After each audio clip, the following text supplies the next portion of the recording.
අපි කවදා හිටියත් මැරෙනවා. කවදා හිටියත් අපි මැරෙනවනේ. මේක ප්‍රශ්නයක්. අපිට හොඳ චිත්ත ධෛර්යයක් තියෙනවා. මේක අපි කරන්න ඕනේ. ඒ කියන්නේ අපේ දරුවන්ට මේක දෙන්න ඕනේ. දැන් ඇවිල්ලා අපි දවස් 10ක් විතර කැලේ හිටියා. ඉඳලා ඊට පස්සේ ගිය මාසේ 10 වෙනිදා පාන්දර 4:45 විතර උතින් බන්ට් එකට ගොඩ වුණා. බන්ට් එකට ගොඩ වෙනකොට අපි හිටියා විශේෂ කියන්නේ ස්පෙෂල් ටීම් එකක් හිටියා අයිට්මන් ටීම් දෙකක්. ඒ ටීම් දෙක තමයි ඉස්සරලා ආවේ. ඒ කට්ටිය එනකොට පළවෙනි ක්ලේම් එකක් ආවුණා. ක්ලේම් එකෙන් ඒ කට්ටිය පොඩක් ඩැමේජ් වුණා. ඊට පස්සේ ඉතුරු හිටපු කට්ටිය ලොකු චිත්ත ධෛර්යයකින් මේ බන්ට් එක විනාඩි 20ක් 30ක් විතර ඇතුළත මෙතන ඉඳලා අතින් යනකම් අල්ලගත්තා. හොඳ මොරාල් එකක් තිබුණා. ඒ වගේම හොඳ නායකයෙක් ඉන්නවා අපිට තාමත් බයක් නැහැ යුද්ධ කරන්න. අපි තව ඉස්සරහට උනා යුද්ධ කරනවා. ඒ වගේම මේ ඇබ්සන් වෙන කට්ටින මං කියන්නේ බොරුවට ගමේ මිනිස්සු බීසනේ දෙනවා. මෙහෙමයි මැරෙනවා.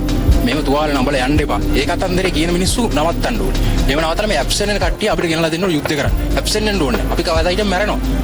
කවදා හිටියත් අපි මැරෙනවනේ. මේක ප්‍රශ්නයක්. අපිට හොඳ චිත්ත ධෛර්යයක් තියෙනවා. මේක අපි කරන්න ඕනේ. ඒ කියන්නේ අපේ දරුවන්ට මේක දෙන්න.